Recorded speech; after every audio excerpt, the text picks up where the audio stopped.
douceur. Passez une très belle journée.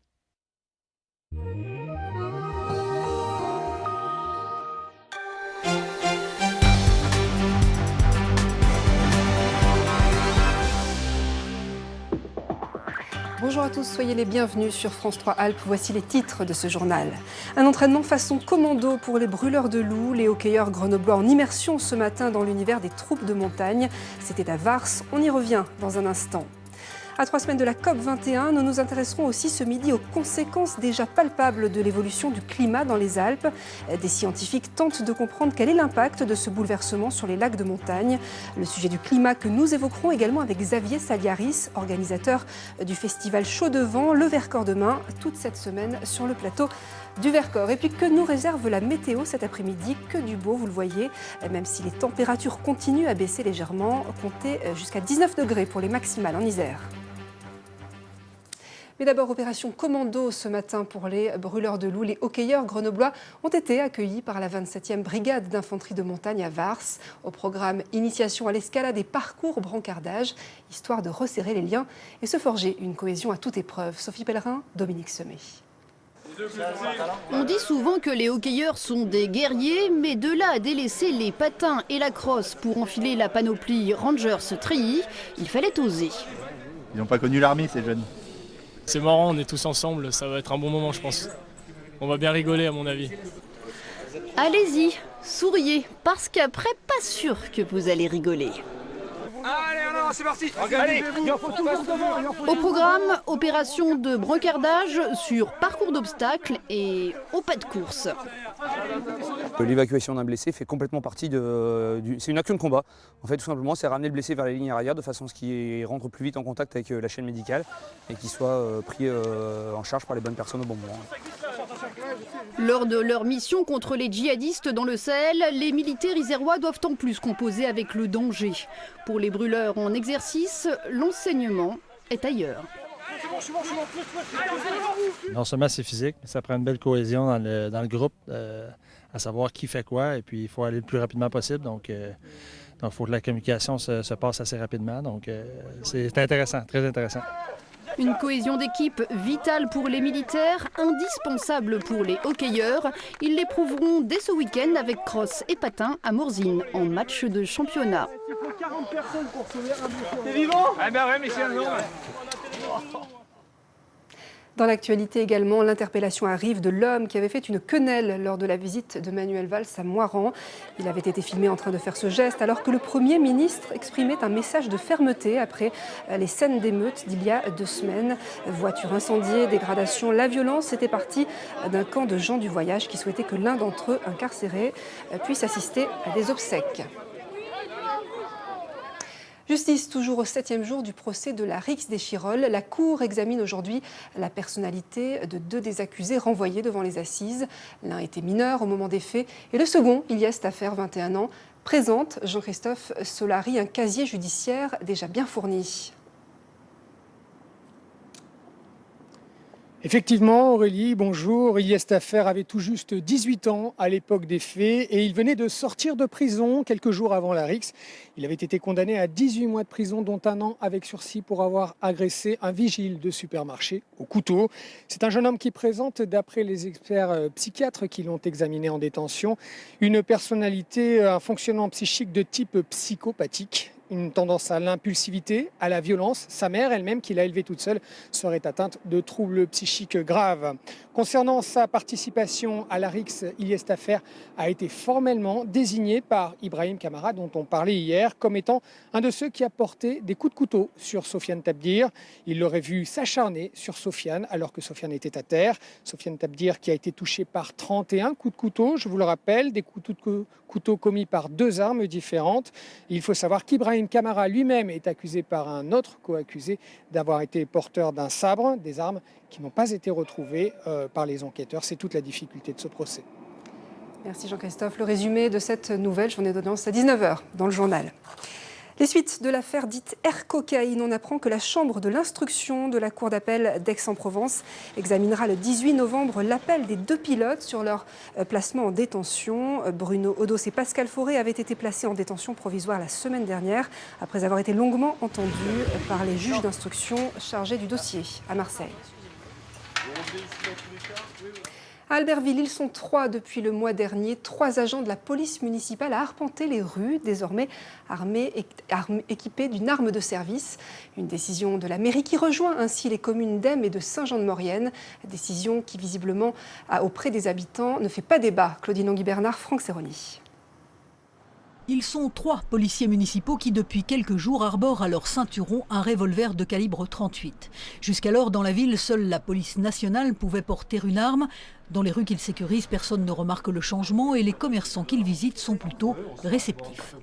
Ça ne me fait pas ni plus peur ni moins peur. Je me sens en sécurité à partir du moment où il y a une police qui est présente, donc c'est l'essentiel. Vu que les voyous sont armés, il faut bien que la police puisse riposter. Donc moi, ça ne me pose pas de soucis. Récemment, la municipalité d'Albertville a signé une convention de coordination avec les services de sécurité de l'État. Et c'est cette signature qui a déclenché la suite. Dans le cadre de cette convention, il est prévu des interventions communes entre la police nationale et la police municipale, de façon à ce que, sur de grosses interventions, notre police municipale puisse venir en renfort. Et à ce titre-là, je ne pouvais pas laisser la police municipale être en danger si elle n'était pas armée sur ces grosses interventions. Les policiers municipaux armés sont sélectionnés et formés. Ils font l'objet d'un arrêté préfectoral individuel à l'issue d'un bilan psychologique, entre autres. Les 3 agents d'Albertville étaient déjà armés dans leurs précédentes fonctions. Pour eux, c'est une évidence. Il est difficile de ne pas pouvoir assurer sa propre sécurité si on veut assurer la sécurité des concitoyens. Et la police reste police à part entière, qu'elle soit municipale, nationale ou même la gendarmerie. Je pense qu'il est difficile, j'ai du mal à concevoir qu'un policier ne le soit pas en tout cas. L'arme, elle a vocation de tuer certes, mais elle n'est pas là pour être utilisée. C'est vraiment une force de dissuasion avant tout. La police municipale d'Albertville compte actuellement 8 agents. 2 recrues devraient arriver en début d'année prochaine. Et à l'horizon 2017, 3 nouveaux agents devraient être armés. À la rubrique des faits divers, cet accident grave qui a fait un mort et un blessé ce matin à Saint-Genis-sur-Guiers, en Savoie. Une voiture a percuté un piéton. Plus d'informations sur notre site internet alpes.france3.fr. Les élections régionales en Rhône-Alpes-Auvergne. Le premier tour se déroulera le 6 décembre. La préfecture avait fixé au lundi 9 novembre midi la date limite des dépôts de candidatures. Il y a 10 listes. Le point avec Nicolas Danco. Ça y est, à moins de 4 semaines du premier tour, les listes pour le scrutin régional sont déposées. La région Auvergne-Rhône-Alpes en comptera finalement 10, ce qui la situe dans la moyenne nationale. Les formations menées par Jean-Jacques Kéran, Laurent Wauquiez, Christophe Boudot, Jean-Charles Collas, Cécile Kukierman, Gerbert Rambaud, Chantal Gomez, Alain Fédel, Éric Lafont et Roger Sibué se présenteront devant les électeurs le 6 décembre prochain. Et le nouveau découpage régional fait voir les choses en grand. Il faudra désigner chez nous pas moins de 204 candidats, record national. Chaque section départementale comptant un nombre de candidats proportionnel à sa population, majoré de 2 candidats supplémentaires pour parer à toute éventualité avec le respect des règles de la parité. En attendant, les vérifications d'éligibilité des candidats sont en cours dans les préfectures.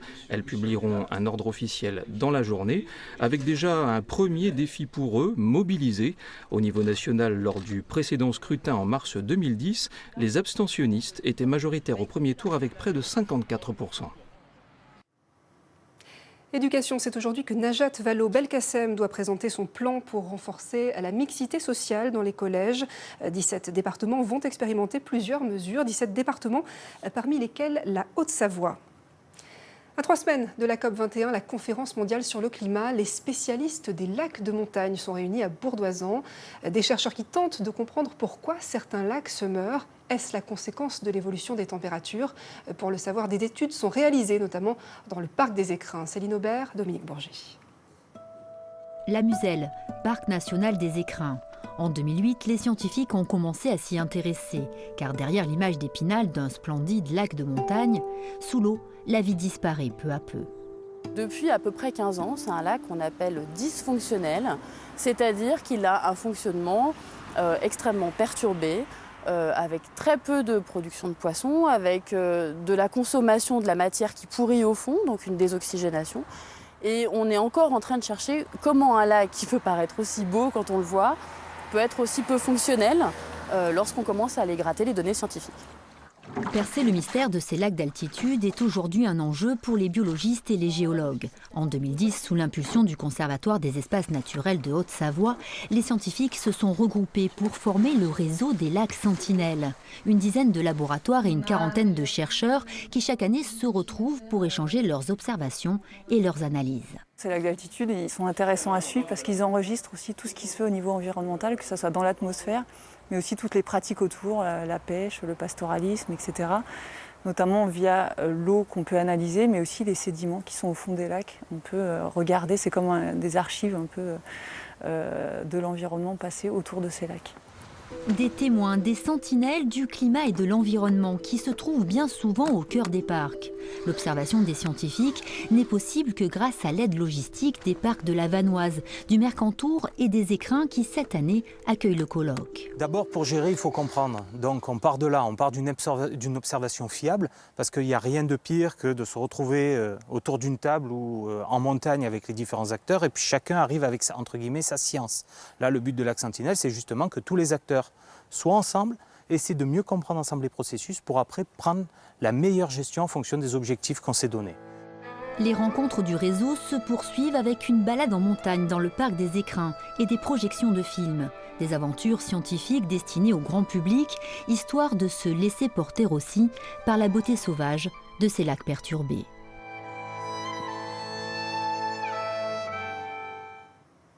Et cette problématique du climat est aussi au cœur d'un festival organisé cette semaine sur le plateau du Vercors, le festival Chaud de Vent, le Vercors demain. Vous en êtes l'un des organisateurs, Xavier Saliaris, bonjour. Bonjour. Alors vous, votre spécialité, c'est l'économie. Vous enseignez cette matière au lycée Jean Prévost. Qu'est-ce qui vous a amené à vous intéresser à ce sujet ? Ce qui m'a amené, c'est le fait déjà que depuis une quinzaine d'années, dans l'établissement dans lequel j'enseigne, je mène des projets avec d'autres collègues en éducation au développement durable et à la solidarité internationale. Les deux composantes me semblent être très complémentaires. Et pourquoi ? C'est aussi parce que je pense que comme tout un chacun, je commence à me poser beaucoup de questions sur le monde tel qu'il va, tel qu'il est annoncé dans les prochaines années, les prochaines décennies, et qui m'inquiète beaucoup par rapport justement au dérèglement climatique à venir et en cours. Et concrètement, que proposez-vous cette semaine ? Quelle est la philosophie de ce festival ? Alors en fait, c'est un festival que l'on organise en deux composantes, je vais dire. Une partie ouverte au grand public, avec des soirées ouvertes donc, à tous les résidents du plateau et au-delà. Débats, films. Donc il y a 2 soirées cinéma, donc notamment ce soir, on diffuse à l'Anse-en-Vercors, au Cairn de l'Anse-en-Vercors, le film de Marie-Monique Robin, Sacrée Croissance. Des débats, notamment jeudi soir à la salle des fêtes d'Autran, un débat participatif auquel on aimerait inviter tous les citoyens pour débattre de ces problématiques climatiques. Et vous avez associé vos élèves à cette démarche, vos élèves de seconde. Ils vont réaliser une charte d'engagement. Ils vont s'engager à quoi ? Alors en fait, donc, sur cette semaine, on souhaite effectivement, en tant qu'enseignant bien évidemment, associer au maximum nos élèves sur ce projet. C'est pour ça que pendant toute la semaine, les 4 classes de seconde de notre établissement ont un emploi du temps banalisé, au cours duquel ils vont assister, et là ils terminent d'ailleurs actuellement d'assister à une conférence tous les matins. Donc ils auront des conférences avec des scientifiques, des personnels du parc, des techniciens du parc. L'après-midi, ils auront des ateliers pédagogiques, scientifiques, en même temps qu'on veut ludiques, pour effectivement par la suite arriver à ce qu'ils rédigent jeudi et vendredi une charte d'engagement. À quoi vont-ils s'engager ? J'ai envie de dire, ce n'est pas à nous de le dire. Ça va vraiment dépendre d'eux en fonction de ce qu'ils auront vécu, ressenti, appris pendant ces journées-là. Vous les sentez sensibles à ce sujet ? Oui, je pense quand même qu'il y a une sensibilité, même si effectivement ils sont à un âge au lycée où ils découvrent des choses, où on espère, en tout cas c'est notre ambition en tant qu'enseignants, ils s'ouvrent un petit peu à des problématiques autres que leur quotidien personnel et à s'ouvrir au monde. Et l'un des messages, c'est celui de l'urgence. On a encore appris hier que la mer de glace avait perdu 3 mètres d'épaisseur en un an, 3 fois plus que lors d'une année ordinaire. Il faut secouer les consciences. Ça devient palpable, cette évolution du climat. C'est complètement palpable. Là, une étude vient d'être diffusée hier, une étude britannique qui montre que en 2015, ça y est, les températures, le seuil de 1 degré aurait été franchi, alors qu'on voudrait ne pas dépasser les 2 degrés en 2100. Bon, ce qui semble effectivement aujourd'hui... je dirais pas impossible, parce que sinon on est pessimiste, et j'ai envie de dire il est trop tard pour être pessimiste, mais ça veut dire qu'il faut vraiment urgemment, tout de suite, immédiatement réduire nos émissions de gaz à effet de serre, parce que effectivement ça va devenir une catastrophe. Je parlais aussi un peu plus tôt de la COP21, et là justement vous invitez des chercheurs grenoblois qui vont prendre part à la conférence mondiale sur le climat. Quels seront les sujets abordés ? Donc ça, c'est une conférence qui a eu lieu hier, que nous avons organisée hier donc, dans l'amphithéâtre du lycée de la cité scolaire de Villard-de-Lans. Nous avons invité effectivement Thierry Lebel et Sandrine Maty. Thierry Lebel qui est climatologue ou hydrométéorologue et Sandrine Maty économiste, avec l'idée d'ouvrir, de démarrer le festival sur des perspectives scientifiques, selon les données que nous avons aujourd'hui, qui sont sûres, même s'il y a encore des incertitudes sur les effets. Mais voilà, le réchauffement climatique aujourd'hui, il faut être vraiment complètement aveugle pour ne pas voir effectivement que lucide, que le réchauffement est bien là, même si c'est vrai que le temps du mois de novembre, ce n'est pas forcément le signe, ne confondons pas météo et climat. Xavier Salgaris, merci d'être venu nous voir et on peut retrouver tout le programme de votre festival, lieu, horaire sur le site internet de la cité scolaire de Villard-de-Lans. Allez, toute autre chose pour finir, c'est la minorité la plus importante d'Europe. Les Tziganes font partie de l'histoire du continent depuis la fin du Moyen-Âge. Pourtant, ce peuple restera largement méconnu. Le musée dauphinois lui consacre en ce moment une exposition très documentée, à l'occasion de déconstruire pas mal de préjugés. Cédric Picot, Anne Ployard. On leur a donné tous les noms, sans vraiment les connaître. Depuis 600 ans, l'Europe hésite entre fascination et répulsion pour les Tziganes. Un peuple dont les origines restent aujourd'hui encore bien mystérieuses. On parle beaucoup des origines indiennes de ces populations, mais rien ne permet de dire si oui et non elles sont venues d'Inde. On sait qu'il y a des ressemblances entre le romani, la langue donc des populations tziganes, et le sanskrit indien, mais rien ne permet de l'affirmer au-delà.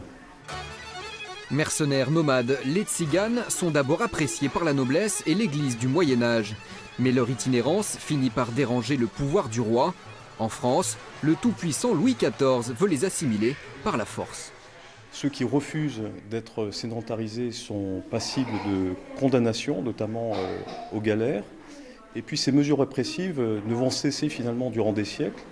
Après la Révolution, la République va entretenir aussi des mesures de ségrégation qui visent à sédentariser là encore ces populations avec la mise en place de recensement des populations dites nomades à la fin du XIXe siècle ou encore l'établissement d'un carnet anthropométrique à partir de 1912 et qui va demeurer en vigueur jusqu'en 1969. Pourchassés par les nazis, frappés par la ségrégation dans les pays de l'Est, assimilés à la délinquance dans ceux de l'Ouest. Dans l'Europe du XXe siècle, les Tziganes finissent par céder peu à peu à la sédentarisation. La plupart d'entre eux ont aujourd'hui renoncé à leur mode de vie, mais pas à leur culture. 80% des populations tziganes en Europe aujourd'hui est sédentarisée. Néanmoins, il y a des traits culturels caractéristiques. Il y a encore des voyageurs, comme ils se nomment, notamment en France, avec une capacité de résistance culturelle qui est étonnante, malgré des siècles durant lesquels ces populations ont été poursuivies pour leur mode de vie. Voyageurs, Sinti, Roms ou Manouches, la diversité, l'histoire et la culture du peuple tzigane